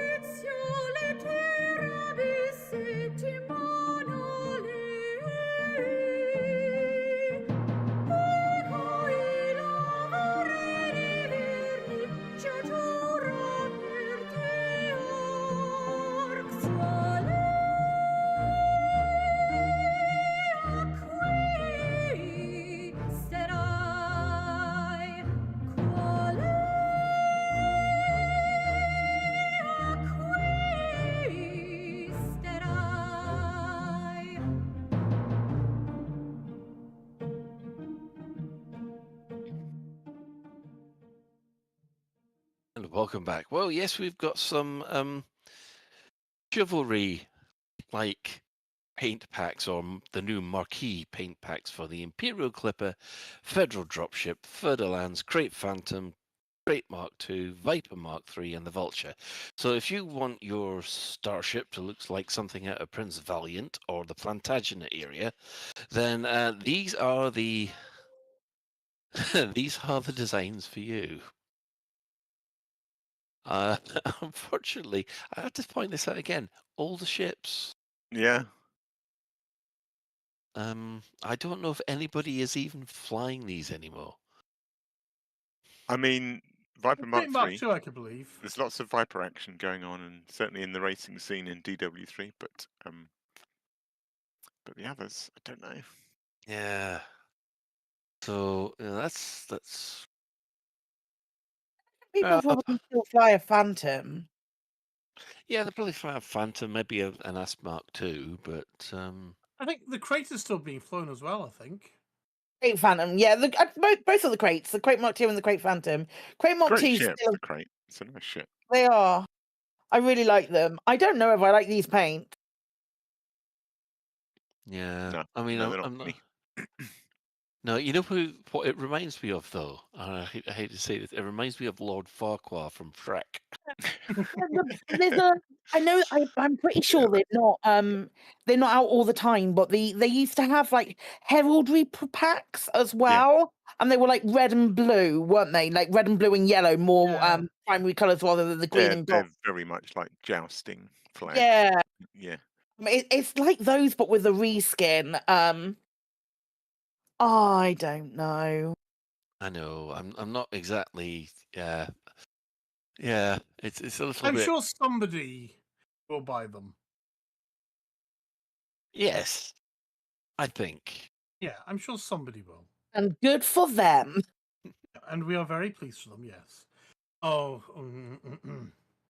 However, on the other side of things, both the Kestrel and the Caspian have now got the.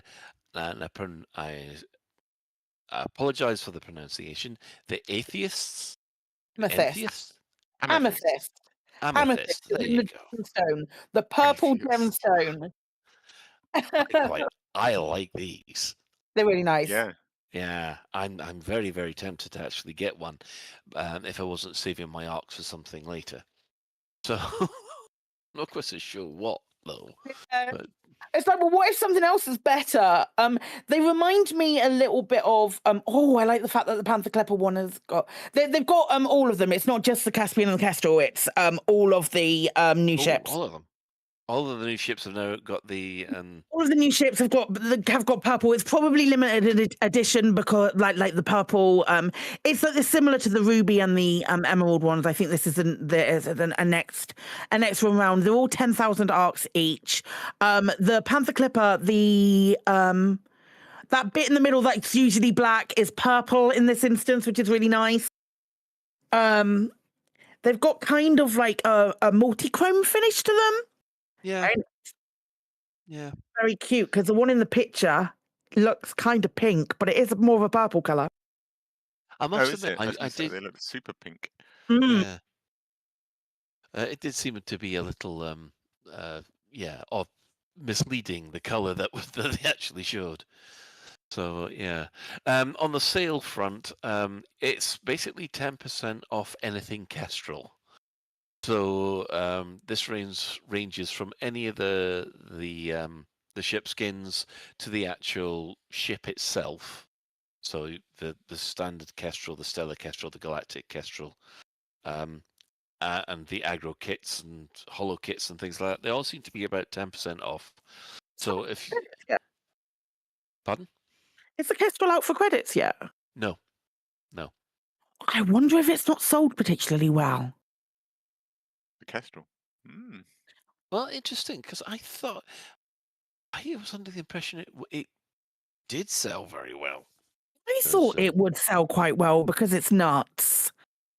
Yeah, it's just absolutely bananas, isn't it?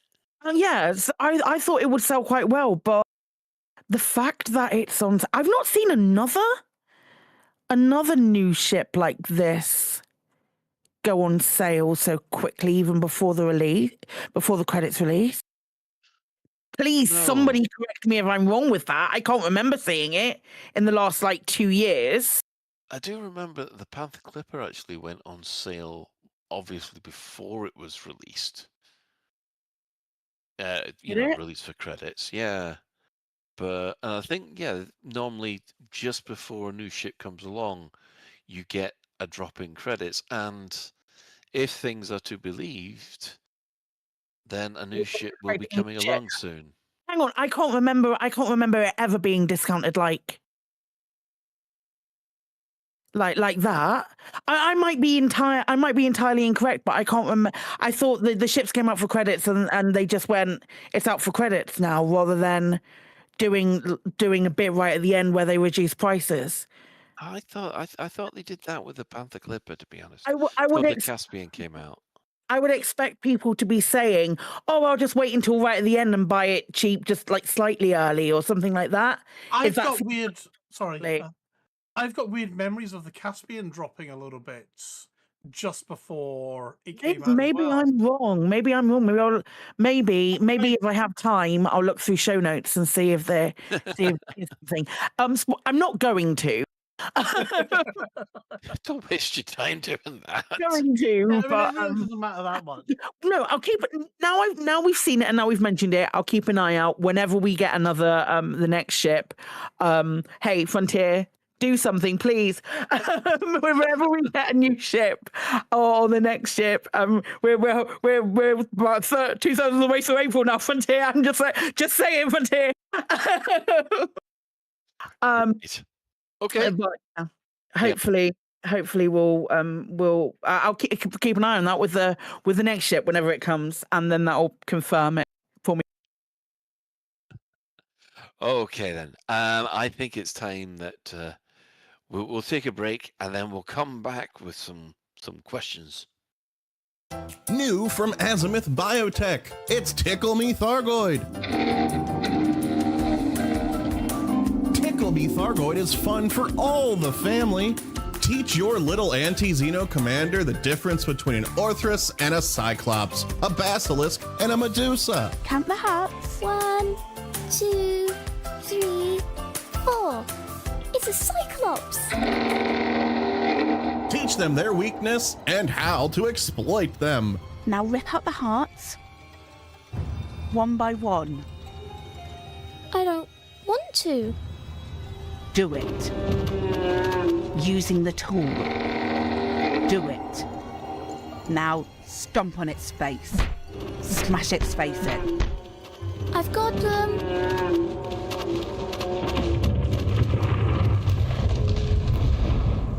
Tickle Me Thargoid, available now from branches of Lave Toy Depot and other retailers.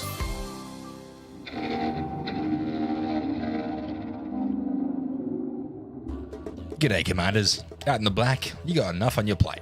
Scanning planets, dodging interdictions, dealing with some space collide trying to pinch your cargo, and trying not to burn your snags in the reactor coils all at once.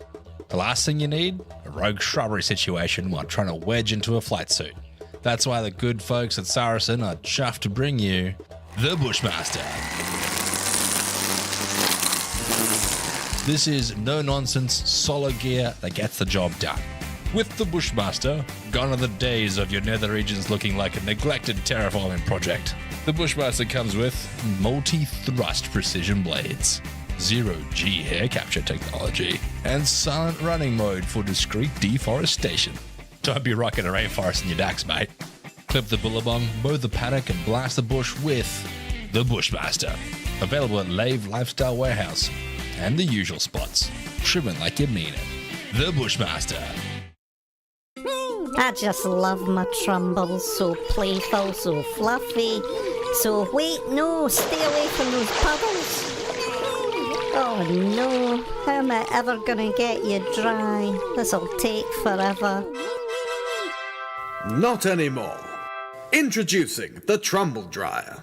What you doing in my house? With the latest in centrifugal technology, combined with caustic heat generating compound, the Trumble Dryer gets your Trumbles dry, fluffy and fresher than ever in no time.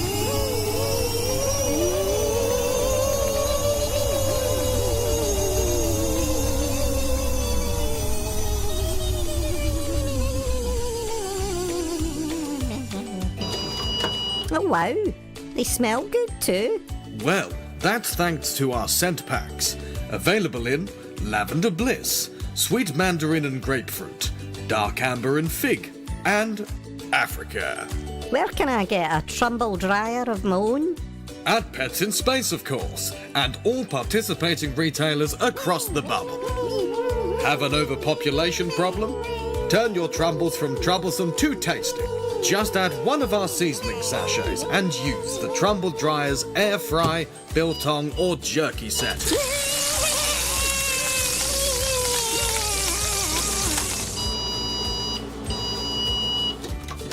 Delicious. The Trumble Dryer from Galactic Companion Co. Buy it now. Lave Radio? It's even louder than me. Wait a minute. That can't be right. I think it is. But anyway, questions of the week. Well, question of the fortnight, really. No, isn't it? right? Fortnight. We didn't get a lot of answers actually, which is fine. Which is fine. The ones that we did are great and girthy for some of them, so it's fine. We had a conversation a couple of weeks ago about whether our expectations of Odyssey had changed over the last over this period, or this waiting period, and I'm not going to rehash that because we discussed it 2 weeks ago. If you want to hear what we thought about that, head back along that time and listen to our previous episode. And then we had another week off because it's been real quiet. I'm not joking when I want to poke Frontier and say, please do something. But we asked the same question from last week. We asked, we put it out to you. I normally put out the question of the week on a Sunday lunchtime, around the time that the Chris Mark IV does his most excellent Black Diamond radio show on Black Diamond FM. At some point between then and when we start Clock Tower, that is when the question of the week will go out. So, then this 2 weeks ago, we last asked in November about your expectations for operations. How are you feeling about it now, and have your opinion changed? Colin, do you want to start off? Yes, well, I have Julius here, which I don't think it's really about operations, because as Lave Radio has become a core part of my Wednesdays, brackets podcast, I am sad that there will be no show this week. We'll have to hear old episodes. Do you really want that? Now, questions. I'm still looking forward to it. The only slight concern that I have is that the higher development costs due to increased dev time and worsening game industry situations leads to higher pressure to monetize operations. Yes. I mean, it's completely fair. We can't. No notes on that one. Yeah, exactly. I think that is a concern shared amongst all of us. Ben? So Commander Midnight Wraith is saying, if all it is a combined flow of ship through to SRV, then FPS play of the game as a mission definition, then sure, that is nice. But it's not particularly exciting as a game upgrade. That's funny, because I only wish it's that. So far, they've only shown FPS gameplay. I really hope it's flow of ship through to SRV. That would be amazing. I hope it's well, is it combined arms? That's the phrase, isn't it? This Real tier combat. of combat. That's it. Like if I get the opportunity to do something on foot and then transition to being on ship, or the other way around, either way, transition to being on ship and go and do something in a ship or something like that. Oh, please. Yeah, it's interesting. So one person's not particularly exciting game upgrade is another person's wildest hopes for operations. Structured that. Something that's structured that puts you into like experiencing everything that the game has to offer. Well, not even everything, but just like nice like parts that are all linked. I don't know. I mean, because I wasn't here 2 weeks ago, I want to just say I really hope it's all in universe. Mm-hmm. You know, yes. I want to be able to see you and Colin going off and doing your own thing, rather than having it all hidden away. Yeah. But that's just me. I suppose. Sorry, I am going to add an extra hope for it now because it's just occurred to me. Yeah, absolutely. They made, what did they call it? They called it like a deployment mechanism or something when they spoke about operations at one point. In this idea that they could, it was a deployment mechanism, and that we'd have this initial set of operations, but they could use the mechanism to build, like building blocks to create all sorts of different operations. And I was reflecting at the weekend that, sorry to hark back to DW3 racing time trials, but we have really rings in game. We have a really quite limited set of things we can play with when we're building a time trial race. You have gates, they can be circles or they can be lines, and then you have the landscape, and so you can do a mountain climb, you can lay gates around a valley. Considering that small number of components we have to play with, the variety of almost, I know it's all racing, but the variety of different sort of styles of race that we've managed to create, and I'm not just blowing my own trumpet here because I've done hardly any in the last few weeks. It's been quite extraordinary, and you just think if it's such a big if, but if they could pull off that idea of a deployment thing, when you think about there's so many different little gameplay triggers in Elite, trading, combat, exploration. There's so many little triggers that give you a thing that you can key off. The possibilities seem huge, and it'd be so disappointing if all it is go to a place with your mates, fight your way through another. Yeah, I hear you. Kill 10 rats, basically. Yeah.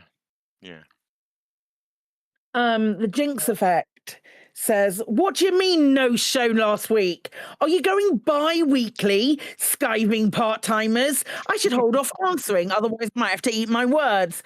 Also, it's going to be more difficult keeping past, present and future tenses in order than usual. Don't blame me if this didn't make sense as you read this out right now for you and live audience, in the future for me, and in the past for podcasts for old folk. Calm down, Jinx. It's only a week. That was their writing, not mine.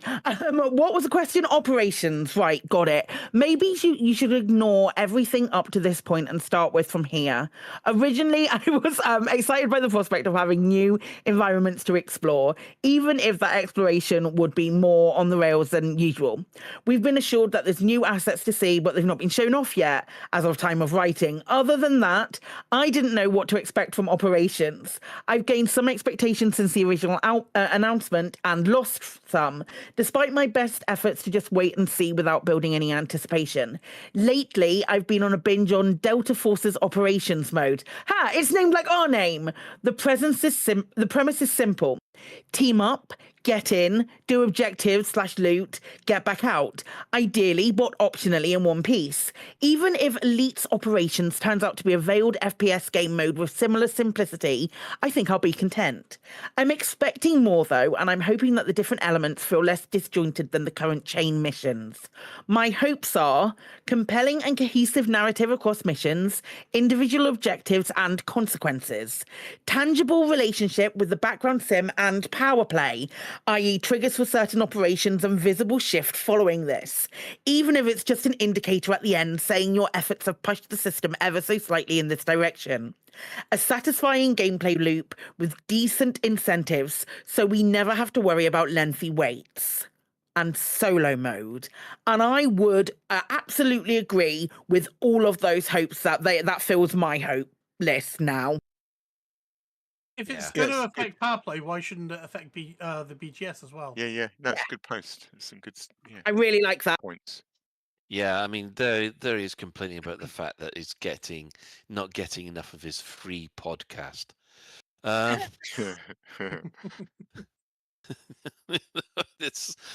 We don't even charge a Patreon. It's all right. There's more of that. Keep going. Right. Our favourite Kane Simp, Chicken Cow God, says, to be honest, my only real concern about operations is how they will impact power play. What a surprise. Considering they take place on mega ships, I think they will be the main way of undermining strongholds with a stronghold carrier, which is great. Barely any of those have ever been taken out. Ever. And even with power conflict zones spawning with the new markers from the Enclave, I can only imagine those taking down a stronghold carrier bearable, rather than nice in any way. However, this would require some quite careful balancing in terms of it being worth it in merits per hour, but also in distance. Seeing how operations would let you teleport to wherever the operation is taking place, it could set a weird precedent for where you could undermine, at least if it would let you undermine in strongholds very far away. However, I do think there's a good chance of it being balanced well and it being a useful tool to finally be able to take down stronghold carriers, as they do also serve to make power play somewhat stagnant when you can just get a good system, a carrier, and have it be virtually impossible to remove. That's pretty much it. I've only really gotten a little bit more concerned, but also hopeful about it. Yeah, I completely agree with all of those. Although, I mean, he does highlight a fantastic thing that I had completely missed: the fact you're now getting conflict zones at all levels, not just when you've got two powers vying for an acquisition system, which I think is brilliant. Oh right, nice. Yeah, this thing came in with the Explain that like I'm 5, Colin, for a moment. What's that? Explain that like I'm 5. What do you mean by that? Well, you see, what happens now is the only time you got power play conflict zones appearing before was if there were two powers going after the same unclaimed system, right? I hear you, got you. Yeah, that's changed.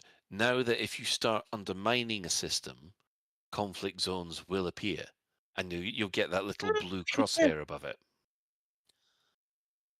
Yeah, nice. And so it gives both sides a chance to really up their merits. So yeah, it's interesting. I like Chicken Cow God's point about I'd forgotten, because I've not really got heavily involved in power play, but I'd forgotten that you could, in theory at least, take down the stronghold carriers. Well, you can't really take the stronghold carrier down. What you do can they run? You can raid them. You can Yeah. actually go into them and try and steal cargo from them, and you Are they get like an capital awful. ships? Do they run yeah. if you overheat them? What the No, they Well, you know don't. how They you don't can run at No. all. overheat capitals. Okay. They're more like a mega ship in that way. They're not dropping into Yeah. anything. Okay. That's So like what does stagnant. kicking out God mean by taking one out? He means knocking the status of a system down from stronghold to fortified. Oh, I see. Carrier groups can only exist in stronghold systems. Ah, yeah. I see. Okay. So yeah, it's just it is very, very difficult to do once a stronghold has been established, especially if the stronghold marker's right the far away over to the right. Everybody We who can't knows. we can't go and throw anything up their exhaust ports. No, but maybe there'll be an operation to do that. We don't know yet. It's interesting. I'm just looking back at the numbers, and like all the powers have over 100 and a couple over 200. I know, but we're talking like about 100 stronghold systems for most powers. And I don't know what you feel, Colin, but I feel like if the number of strongholds was more like 10 in that sort of region, I feel like they'd be a much bigger target. Like when somebody's got 100, if they're incredibly hard to take down, it's like, oh, I can't be even bothered to attack them. But if you're talking a handful, that becomes like a really tantalizing target. There, as much as I do agree with you on that, is that the problem is that the stronghold systems are the only place where you can get all the power play commodities. Oh yeah. If you are unfortified, you can only get stuff which will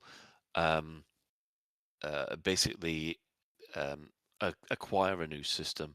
You can't undermine, and if you haven't got any systems in the undermining range of your stronghold, then it's just Ask a blunt question. If I'm undermining, right? Or essentially the undermining stuff, as I remember it, is I'm taking stuff from A to B. Why should that actually have to be within a certain latitude range? Why can't I grab, I don't know, some paraphernalia from the Blue Princess, take it off to Sol, and then say, "Here, have a look at my propaganda, you bastards." Because they've got a limit. If you click on the, why should there be a limit? That's what I'm asking. Because video game. Yeah. What? Normally the answer is because video game. Yeah, it just seems very arbitrary decision. Because I agree with Alec that if there were less of them, it would actually make them more valuable and more worthwhile. But then, because video game, it's actually worse video game. But one thing you can do is you basically take, if you want to undermine a system that's a long way away from something else, you basically take something like fertilizer and drop fertilizer off, because you get a bonus for dropping off cargo which doesn't earn you that much and undermines their economy. It's a weird one. I'm trying to work that one out, because I found out I could undermine by doing charity missions in the system. You can undermine by dropping shit off. You could drop shit off, or you could help people out by being charitable, which is great. Yeah. Are you chugging enemy systems, Colin? I am going to Slough, picking up all the radioactives, coming into another system, glowing like they can see me coming, and then just undermining with as much radioactives as possible. So I don't think Kate even knows we're still going, but I have cloned again.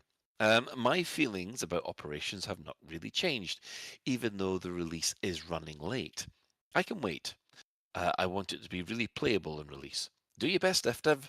I have two simple expectations regarding operations. The first is to have something to bring the squadron together. Tonight at 10 o'clock, we're doing operations in the system XYZ to annoy the feds. Please volunteer and form teams in the thread below. That's something I'd love to write in our Discord.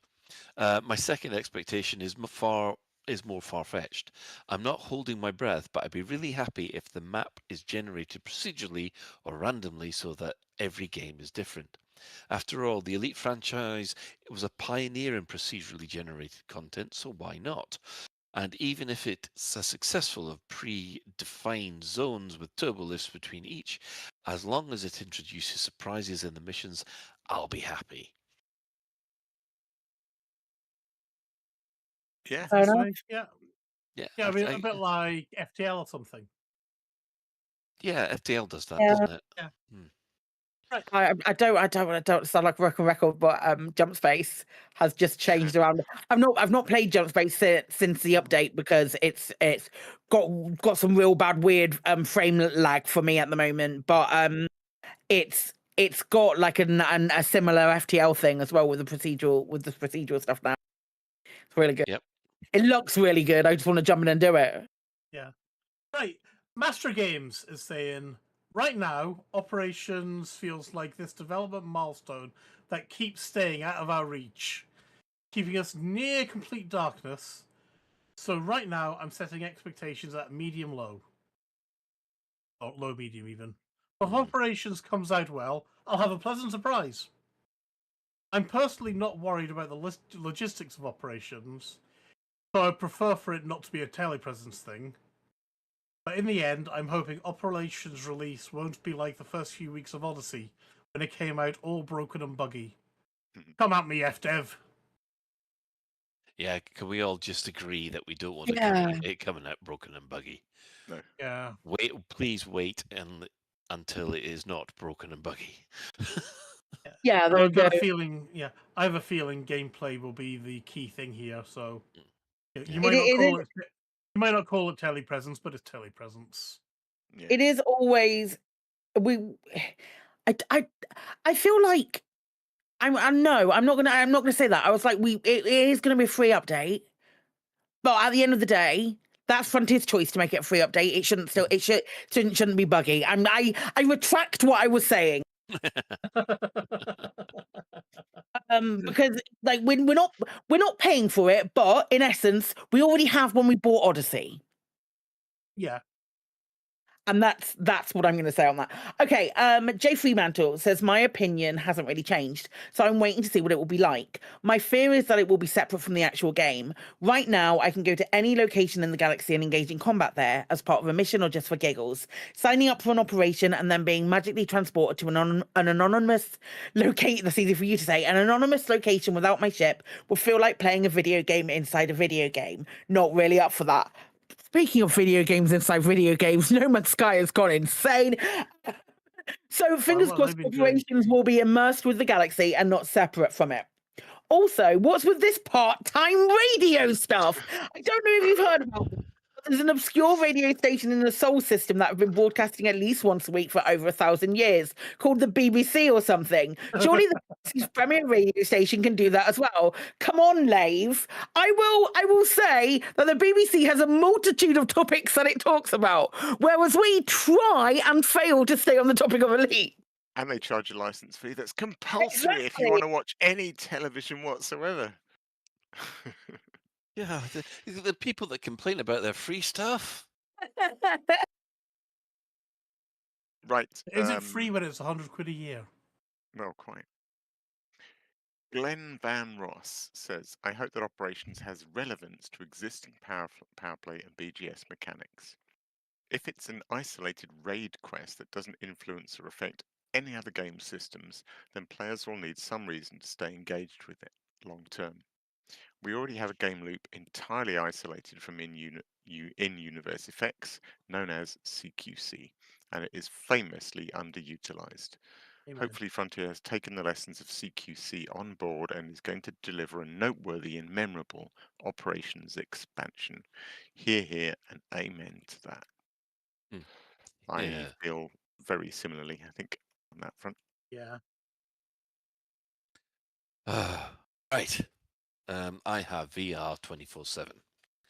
Right. I have got my expectations set appropriately low, but have high hopes for the feature overall. If the operations themselves are instanced separately, it could be the key to unlocking some long-requested features in pocket form. Beyond megaships, locations such as biodomes, planetary ports, prison ships, military bases, and even Earth-like spaces would allow FDev to fill in the blanks in existing content and provide us with the, ways to experience gameplay in areas that are not possible to get to, but are known to be in the lore. Maybe operations will take us inside a planetary port or allow us to raid an abandoned INRA base, Guardian sites, or even Thargoid structures. Most of these assets do not have a way to get inside, but an operation could take us there. Could we eventually see special and unique instances built for things like racing? Maybe a speeder race through the trees of a forest moon, perhaps operations where you use new unique vehicles, a mining SRV operation in an underground mine, or a submarine operation on a faraway water world. These are not expectations, but it would be so cool to see eventually. In the end, I'm hoping the update lands with a bunch of different operations to try, and that each major update following will bring a few more operations for us to enjoy. 07. Well, yeah, one of the things they have said is that, yeah, they are looking for the operations to be a new content platform, isn't it? So, They did say that about CQC2, though, so hey. That's later in the year. I really agree with the heart of that comment. I think Yeah. I think that's something that we probably all spoke about at length when Operations was first announced. But the the idea that it could, you know, the things that were difficult to do across the whole game, like all those things on the early Wish game that were maybe just too difficult, like, you know, yeah, to the play idea that you could procedurally, yeah. you could create these little pocket instances that didn't have to deal with the bigger problems. But I have to say, these are all of the things listed in this post are all my initial hopes that have sort of fallen away as time's dragged on, and I've just thought, I am. these are all those lovely expectations that you have at the beginning, and you think they're not going to do any of this. I don't think they are, but I'm now dreaming of essentially, you know, teleporting outside of a planet zoo to go and defeat the dinosaurs there or something. I mean, no. It's not going to happen. But I know mean, what, that absolutely kind of idea. categorically not. It's not going to happen, but God, I'd love it. I know what you mean, because I was flying over an outpost the other day, and as you, if you look down, it was a completely glass windows inside, and you could see eagles on display, as if you know it's in a car showroom. And I was flying over there, going, "Oh, I wish you could walk around that." I wish I could walk around inside the habitation ring of any station. Like, okay, that I wouldn't rule out. Maybe any station, but like of a mega ship, for example, or something like that. That I wouldn't necessarily rule out. Yeah, but didn't David Braben actually say that they worked out the surface area of the habitation rings and the ring stations, and worked it out to be bigger? No, the Orbis. Okay, yeah. Isn't yeah, it like the habitation rings there? They said there's enough space there to actually fit. I think it was Grand Theft Auto 5 at the time. Yeah, that's it. Yeah, and the thought of them having to do Grand Theft Auto 5 within Elite Dangerous. Oh no! Yeah, but if these just let us take to a pocket-sized version of that. I was thinking about was like little domed forest areas. That's the one that's the thing that I thought of when you said habitation ring, and the only similarity is that they're circular. But I love the idea of like this going into like a park or something on one of those. Yeah. That doesn't seem so outside the realm of. I'm getting my hopes up. Like, no, none of this. No. None of Okay. this is going to happen. Find it in love. Right. Okay. So we'll keep our expectations calm for the moment. I don't want I will try and figure out a question for next week. Right. Any other business? Has anybody got any other business? Well, there's only one thing to say then. Quick shout out to Commander Alan Stroud, the originator of this podcast, who has got a book launch today. His latest book, Anti-State, has been released today. So if you know Alan's books, then there's a new one out today. Right, shout-outs. Our sister station, Hutton Orbital Radio. It broadcasts on a Thursday at 8:30.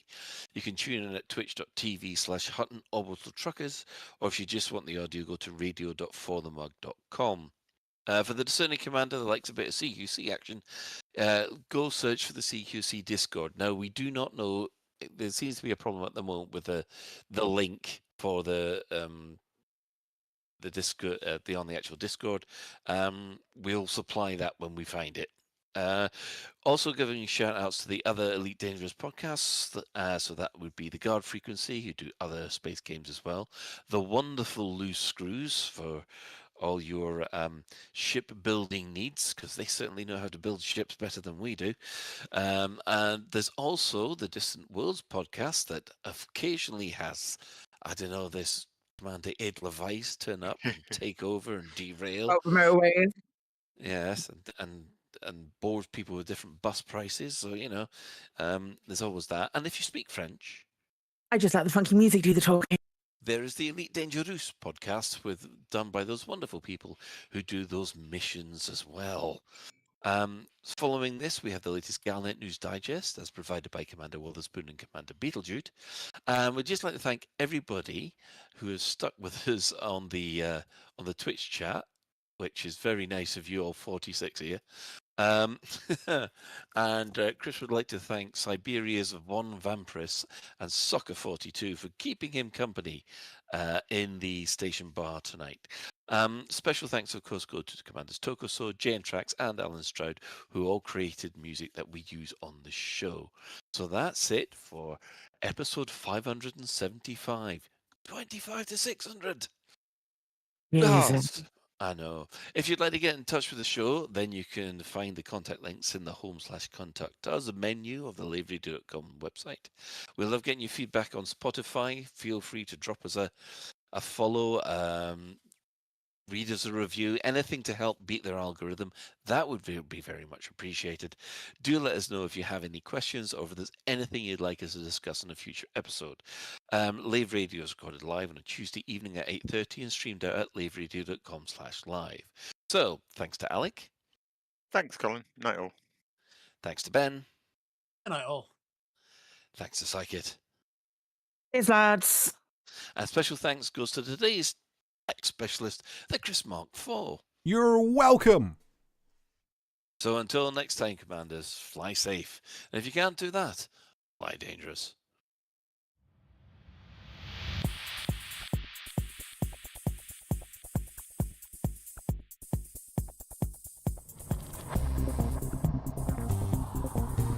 Is your life like this? Sounds like someone having an orange inserted.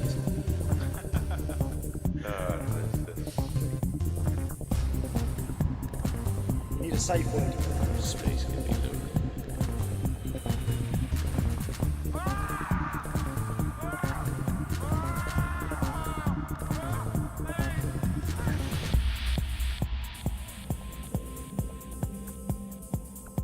I'm going to see the galaxy.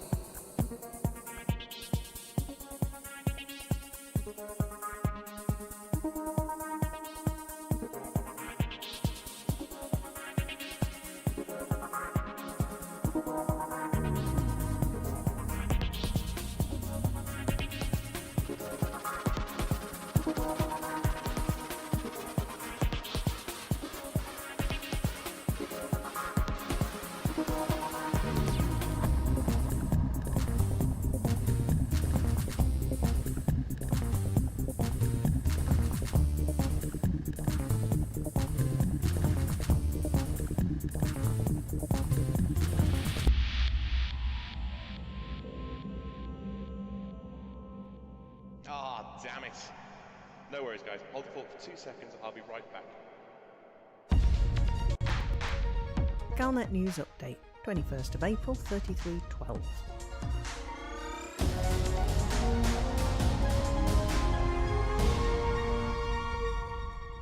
Guardian technology is beginning to pile up at Exogene Sciences, but we still have no idea what the October Consortium wants them for.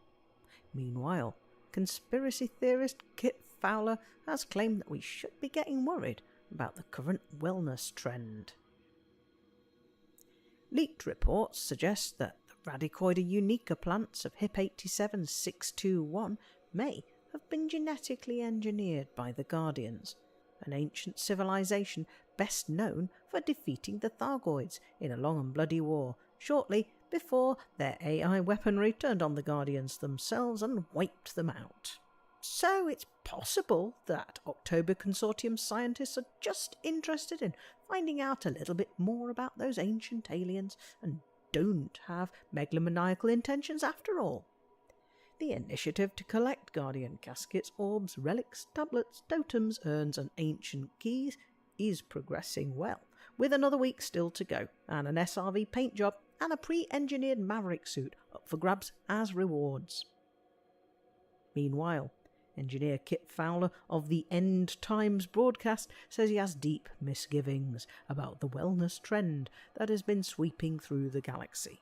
Despite his reputation as a conspiracy theorist, Fowler has been right in the past, including his prediction in 3308 that the newly discovered Stargoids were Thargoid ships on their way to attack the Sol system, something that turned out to be true over 2 years later in December 3310 when Titan Koshiho attacked Sol. So perhaps we should pay attention to him rather than the horde of commercial interests all claiming the credit for the wellness revolution. Fowler doesn't have a specific theory, but is sure that there's information that's being held back from us. Could it be that the October Consortium is conducting unlicensed tests of its Radicoida-based pharmaceuticals? Are the unnaturally healthy people in any way related to the hostages rescued from the Thargoids in 3309 and 3310? Is there something else the galactic authorities are hiding from us? He doesn't know what, but Fowler doesn't think we'll like it when we find out.